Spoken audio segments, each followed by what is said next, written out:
29-годишниот Гѓ од долненското село Секирци е жртвата од тешката сообраќајна несреќа која во саботата околу 18 часот и 30 минути се случила на регионалниот пат село Ропотово, село Дебреште, кај местото викано Чаир. Гѓ животот го загубил на лице место, управувајќи патничко моторно возило БМВ со прилепски регистарски ознаки, при што тој во критичниот момент излетал од патот и се превртил.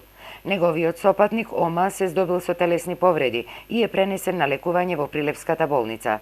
Истрагата треба да утврди како дошло до оваа трагична несреќа.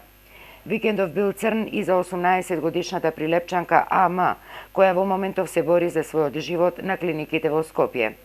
Таа била сопатник на 38-годишниот моторциклист Оса од Прилеп, кој управувајќи моторцикл со прилепски регистарски таблички на патниот правец Прилеп-Битола, тој кај Клучката могила, поради неприлагодена брзина, изгубил контрола над моторот и паднал на десната страна од коловозот. Тинејџерката била тогаш и повредена. Несреќата се случила околу 2 часот после полноќ во петокот вечерта. И за овој несреќен случај истрагата е во тек.